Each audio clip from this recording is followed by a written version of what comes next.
This channel does not promote any violent, harmful, or illegal activities.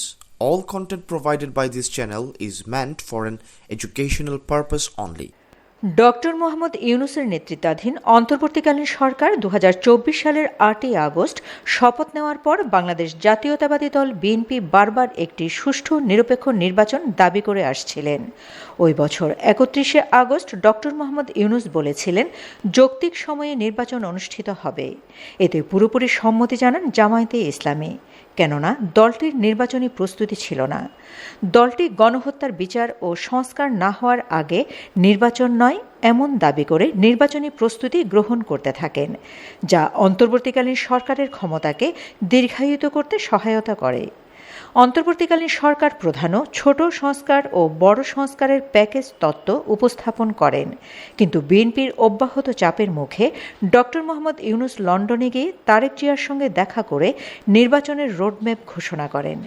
তারই ধারাবাহিকতায় গত ১২ই ফেব্রুয়ারি ত্রয়োদশ জাতীয় সংসদ নির্বাচন অনুষ্ঠিত হয়।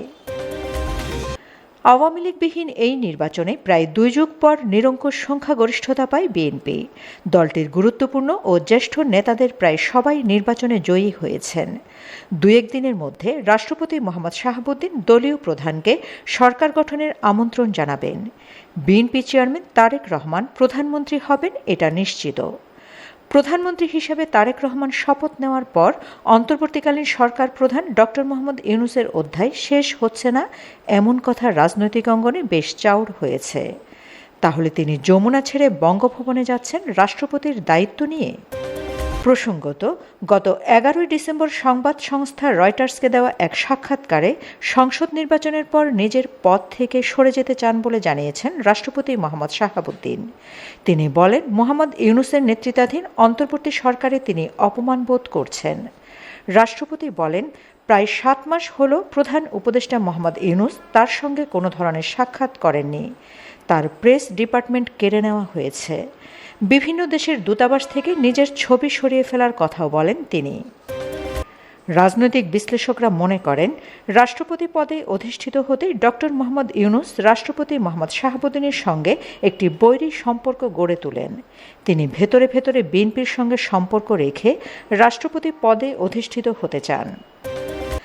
বিএনপির সূত্র জানায়, রাষ্ট্রপতির পদে সবচেয়ে বেশি আলোচনায় রয়েছেন বিএনপির স্থায়ী কমিটির সদস্য নজরুল ইসলাম খান এবং অন্তর্বর্তীকালীন সরকারের প্রধান উপদেষ্টা professor doctor Mohammad Yunus. Nobel শান্তি পুরস্কার বিজয়ী ও আন্তর্জাতিকভাবে গ্রহণযোগ্য ডক্টর মোহাম্মদ ইউনূসকেও রাষ্ট্রপতি পদে রাখা নিয়ে বিএনপিতে ব্যাপক আলোচনা চলছে। বিএনপির স্থায়ী কমিটির সদস্য নজরুল ইসলাম খান নির্বাচনে প্রতিদ্বন্দ্বিতা করেননি।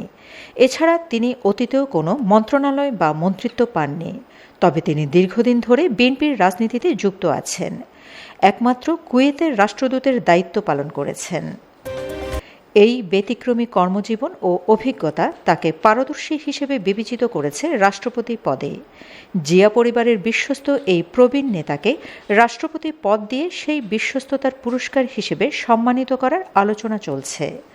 দলীয় সূত্র বলছে, তার দীর্ঘদিনের অবদান ও নেতৃত্ব বিএনপির অভিজ্ঞতার ভারসাম্য রক্ষায় গুরুত্বপূর্ণ ভূমিকা রাখবে। এছাড়া বিএনপির মহাসচিব মির্জা ফখরুল ইসলাম আলমগীর এবং স্থায়ী কমিটির সদস্য ডক্টর আব্দুল মঈন খানের নামও রাষ্ট্রপতি পদে আলোচনায় রয়েছে। অন্যদিকে ঢাকা বিশ্ববিদ্যালয়ের সাবেক উপাচার্য ডক্টর আনোয়ারুল্লাহ চৌধুরী ও বিশ্ববিদ্যালয়টির অবসরপ্রাপ্ত অধ্যাপক ডক্টর নুরুল আমিন ব্যাপারীর নামও আলোচনায় এসেছে। সরকার গঠনের পর রাষ্ট্রপতি পদে কে অধিষ্ঠিত হবেন তা স্থায়ী কমিটির মিটিংয়ে চূড়ান্ত সিদ্ধান্ত নেওয়া হবে বলে জানিয়েছে সংশ্লিষ্ট সূত্র। Shamima Chowdhury Shammi, BNA news 24।